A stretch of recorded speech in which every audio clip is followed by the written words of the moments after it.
Alicia Kozakiewicz disappeared from her home in Crafton Heights. The abduction captured the nation's attention as few cases do. She was abducted in an internet-related attack. What happened? It's exactly every parent's nightmare. Sit and watch it on TV and you never think it can happen to you. And my God, when it does happen to you. If you haven't found them within 24 hours, they're more than likely dead. She had agreed to meet a friend she'd been chatting with online for 6 months. The child predator luring a child. This child's in danger. We should have known this. Her parents were out of their minds with worry. She's been out there long enough. Typically in these cases, you don't often find these children alive. There was a caller on the line. This guy was viewing Alicia Kozakiewicz. He live streamed this horrific treatment. We've got something. We can do something with this. Time was of the essence. No one had any idea that we're going to be able to find her in time. They were calling me to say they had found my child, or is it to identify her body?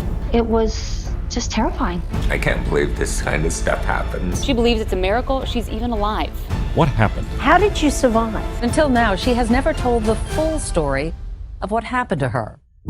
On New Year's Day 2002, 13-year-old Alicia stepped out of her parents' home and into a living nightmare. She had agreed to meet a friend she'd been chatting with online for 6 months. We were having a family dinner, and between dinner and dessert, as I was clearing the table, Alicia went up to her room.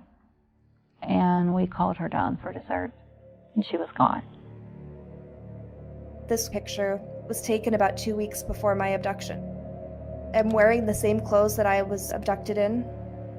I walked out my front door between dinner and dessert to meet this person, just to say hi, who I thought was my friend. I walked up the street just a little, and next thing I know, that little voice inside of me spoke up. Alicia, what are you doing? My intuition started screaming at me, Alicia, go home. By that time, I heard my name being called. Next thing I knew, I was in the car, and he was squeezing my hand so tightly that I thought it was broken. And he was telling me warnings, you know, the trunk's cleaned out for you. And he started to drive. And he continued to drive and drive and drive. And eventually he hit a toll booth. And he threatened me, but he couldn't stop my tears. I had this immense, great feeling of hope that he was going to get to this toll booth. The person inside would see me crying. They would be alerted and it would all be over. The car pulled up to the toll booth. The money was exchanged. And the gate went up and he continued on, and I lost hope in that moment. And at that point I realized, okay, well, you're much bigger than me and the time to fight and kick and scream is over. I need to do whatever I need to do to survive.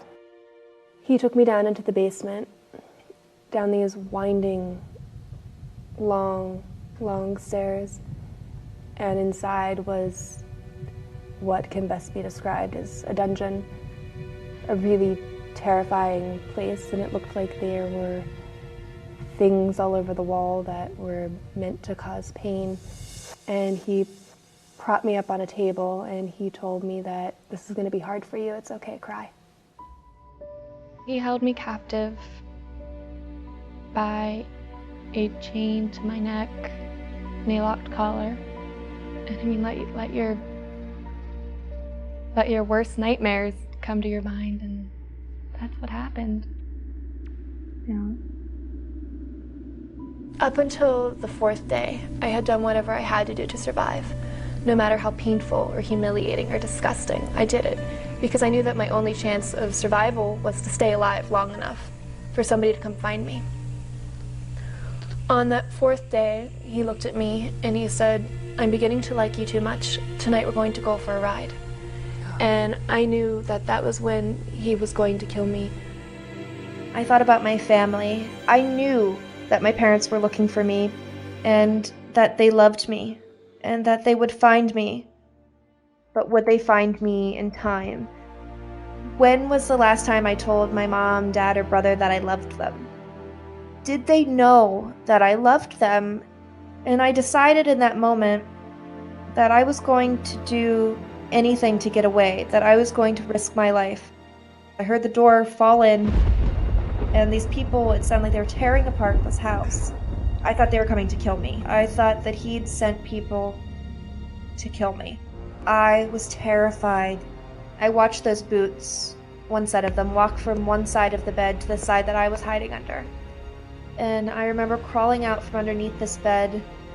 I was going to fight him.